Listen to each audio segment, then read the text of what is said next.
Adrián Morales es jefe de infectología del Hospital Castro Rendón, presidente de infectólogos. Adrián Morales, gracias por atendernos. Rocío, Agustín y Santiago los saludan. Hola, buenos días, ¿cómo les va? Bien, Adrián, bien, muy bien, aquí estamos. Bueno, alerta por sífilis en la Argentina, le subieron los casos un 20,5%. Sí, parece que tuvo mucha repercusión esto porque ya me están llamando por lo mismo. Sí. Sí, hay un aumento desde hace años de sífilis en la Argentina. Lo que pasa es que ahora salió una actualización del Boletín Epidemiológico Nacional con datos a donde no solo hay aumento, sino que en la zona, en el sur del país, en la Patagonia, hay más aumento que en otros lados, y entre ellos Neuquén. ¿A qué se debe esto, Adrián, que el aumento en general y que la Patagonia esté por encima de la media? Y no, eso no lo sé, por qué Neuquén puede estar más alto que otros, Sí. pero hay un aumento de enfermedades de transmisión sexual en general en todo el mundo, Claro. y también en la Argentina, y no sabemos exactamente, digamos, algunas cosas uno pudo haber hecho, a donde nosotros hicimos un trabajo hace un tiempo con los casos no de sífilis, a ver veíamos qué características nos llamaban la atención, Sí. y dentro de eso, por ejemplo, había un uso muy importante de aplicaciones de citas. Pensamos que eso podía ser algo que... Un aumento en la actividad sexual de parejas, digamos... No, las aplicaciones de citas tipo Tinder. Claro, por eso digo, hay como debe haber un aumento de relaciones sexuales sin estabilidad, por decirlo de alguna manera, de relaciones ocasionales, y además sin protección, evidentemente. En la encuesta, y los que teníamos nosotros, obviamente eran todos pacientes con sífilis, o sea que no habían tenido los mayores cuidados, claro. Pero si era eso, había una alta asociación con las aplicaciones, otra con encuentros casuales, pero para nosotros es difícil de cuantificar eso, decir qué pasaba antes y qué pasa ahora. Claro. Pero era lo que encontramos, una asociación, y con la falta de información de la población y la falta de medidas de prevención, bueno, es lo que pasa. Además, la gente hace unos años atrás tenía todavía miedo a algunas enfermedades como el HIV, entonces era más precavida. Claro. Con el tema que no hay grandes noticias malas con el HIV porque no hay personalidades famosas que se mueren o cosas por el estilo, entonces la gente le ha perdido el miedo. Claro, se ha difundido mucho esto de que el HIV ya es una enfermedad crónica, digamos, no es el fantasma de los 70, 80 que uno asociaba rápidamente a la infección con muerte, sino que yo creo que esto tal vez haya relajado un poco, ¿no?, a las nuevas generaciones. Entre otras cosas, me parece que es multifactorial, también es el inicio de las relaciones sexuales es más precoz en los chicos. Claro. Así que, y la otra cosa, la falta de educación de la población en general y el poco acceso que tiene la población a la salud. Digamos, hay muchas personas que no pisan un hospital o una salita o un consultorio particular hasta que les dé un infarto a los 55 años. Claro. Entonces, esas personas no reciben nunca educación de varios temas de salud en su vida. Adrián, buen día, Agustín Amado soy. ¿Cuál es la cifra? A ver, en inseguridad se llama la cifra negra, ¿no? Pero acá, ¿cuál sería la estimación respecto de aquellos casos que no están detectados aún, pero que se podría presumir existen? Vinculados a este tipo de... En HIV se calcula que más o menos el 20% de la población, yo creo que este es un cálculo un poco más viejo, en base a lo que estamos viendo ahora, que llega mucha gente con diagnóstico tardío a atenderse, con tardío quiere decir con enfermedad avanzada, o sea que no estaban diagnosticados previamente, yo creo que por lo menos es el 20%, que es lo que se estima, yo diría que probablemente más. En sífilis no sabemos, porque es una enfermedad que es recurrente, no deja inmunidad, entonces una persona se puede infectar infinidad de veces, así que una misma persona puede consultar 10 veces por lo mismo, entonces es más difícil de estimar, y la notificación de la sífilis, por más que es obligatoria, en realidad se cumple muy poco. ¿Cómo es el tratamiento? ¿Cuánto tiempo dura? ¿Cómo se trata cuando detectan un caso de esas características? La sífilis en particular se trata con penicilina, que es el primer antibiótico que se inventó, en forma intramuscular, y depende de los casos, entre 1 y 3 inyecciones, o a veces otros tratamientos son más complicados, ¿no?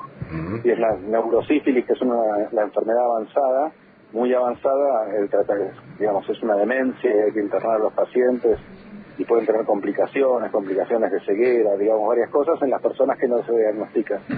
Yo siempre para preocupar a la gente doy el ejemplo que un presidente argentino murió de una demencia sifilítica hace en años, pero ¿quién? Se murió un presidente. ¿Quién? No puedo decir, no puedo dar nombres. No claro, claro. Sí, pero fue presidente, fue una figura pública. Bueno, no, bueno. ¿Y cuáles son en la facultad deben saber ese tipo de cosas, así que se comentarios en el aula y las clases son públicas. Nunca se promocionó demasiado. Ahora le vamos a preguntar a la IA, que no tiene secreto profesional. Doctor, ¿cuáles son los primeros síntomas de una persona que tiene sífilis? Y como es una enfermedad de transmisión sexual, los primeros signos son lesiones genitales. Ajá. Algunas veces son muy evidentes, más en los hombres, sí, y otras veces menos o imperceptibles, como en las mujeres, por una cuestión anatómica. Uh-huh. Y después, con la progresión de la enfermedad, pueden aparecer manchas en la piel. Muchos casos son asintomáticos, no registran ningún síntoma, no se detecta ningún síntoma, y si no se hace nada, en un tercio de los casos la enfermedad progresa a la cronicidad, dando lesiones en el hígado, pulmones, cerebro, pues se puede diseminar por todos lados. Claro. Bien. Adrián, y esta pregunta, ¿no? Quizá para algunos suene medio pavá, pero igualmente hay que hacerla porque los datos revelan que hay un aumento de sífilis. ¿Cuáles son las herramientas para prevenir esta enfermedad? Bueno, esto es multifactorial, como en otras tantas enfermedades, y la prevención lo que hace es básicamente abaratar un montón de costos en salud. O sea, no solo es útil para la salud de las personas, sino que en países pobres como nosotros lo ideal es no gastar plata en cosas que se podría haber previsto. Es multifactorial. Uno, como decía antes, justamente hay un foro de esto en este momento en Ecuador, que es de la Organización Panamericana de la Salud, que yo estuve entrando por Zoom, y dicen esto: es el acceso a la salud. Eso quiere decir que todo el mundo puede ir a un consultorio de atención primaria para informarse o consultar rápidamente, sí, y no con demora. La disposición o la disponibilidad de preservativos en todos lados, no solamente en una farmacia, sino en boliches, hoteles, eventos, y que sean de bajo costo o gratuitos, cosa que cada uno pueda agarrar y tenerlos en el bolsillo sin necesidad de ningún trámite. Y la educación que empieza, como dijimos antes, en jóvenes muy jóvenes, por el tema del inicio de las relaciones sexuales. Son muchas cosas. Después, la acción entre pares en algunos grupos de personas.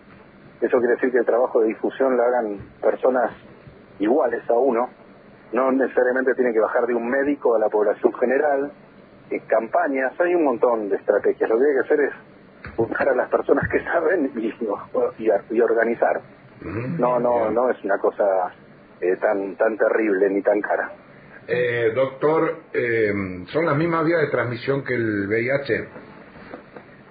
No, comparten, las enfermedades de transmisión sexual comparten el hecho de que son adquiridos por esa vía, pero no son todas iguales. Ajá, bien. El HIV es por secreciones y la sífilis es por contacto directo, de piel a piel. Ajá.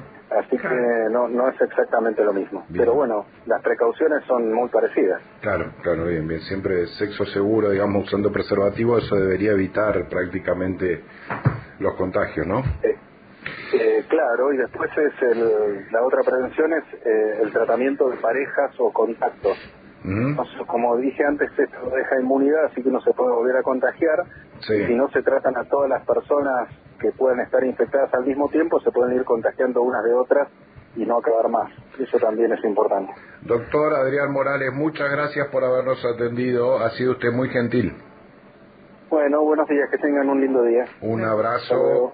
Abrazo. Adrián Morales, jefe de infectología del Hospital Castro Rendón, presidente de infectólogos, con este aumento de sífilis registrado, que nos decía que ya viene aumentando. Lo que pasa que ahora se hizo público el nuevo índice y esto llamó la atención, entre otros, de medios como el nuestro. 20,5% subieron los casos de sífilis y el impacto preocupa especialmente en los jóvenes. Sí, porque fíjate vos, de cada 4 casos, 3 3 casos, de cada 4, 3 son en personas de 15 a 40 años.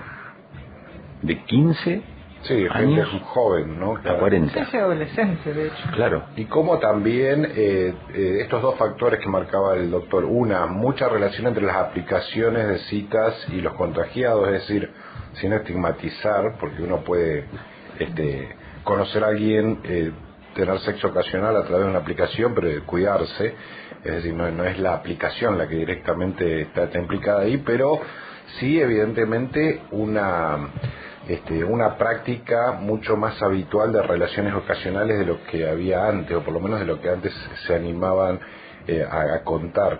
Este es uno de los datos. Y después, una suerte de relax, entre comillas, de las nuevas generaciones con respecto a virus como el virus del VIH, que en realidad hace unos años atrás era sinónimo de una muerte bastante rápida, y hoy, es una enfermedad que la medicina ha logrado hacer crónica. Entonces uno entiende que tal vez allí pueda existir cierta pérdida, no relax, cierta pérdida al miedo que existía antes con respecto a ese virus, lo cual es por supuesto un error, porque lo lógico es evitarlo, ¿no?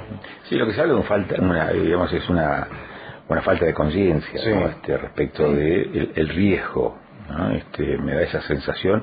Hay, producto de eso, un menor uso de uno de los elementos que te preservan, no solamente el tema de la procreación, sino también el de la salud, ¿no? Claro. O sea, que es el preservativo. Y como bien lo decías recién, a partir de las citas por redes o por aplicaciones que funcionan a través de las nuevas tecnologías de la información y la comunicación, lo que se observa es un cambio de los hábitos sexuales de la población y un inicio más temprano también de la actividad sexual. Todo ese combo es lo que lleva a estos datos. Que no está mal igual la frecuencia sexual, el tema siempre es el cuidado, ¿no? Digamos, no es, me parece, la problemática o el enfoque, el decir cuántos vínculos sexuales tiene una persona, sino el siempre llevar el preservativo. El cuidarse, claro. No hace falta una relación de 20 años para tener sexo, digo. Claro, sí.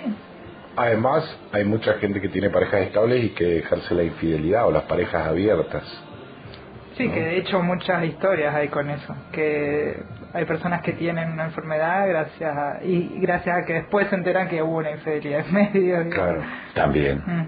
También. Bueno, hay que ser fieles entonces. Hay que cuidarse.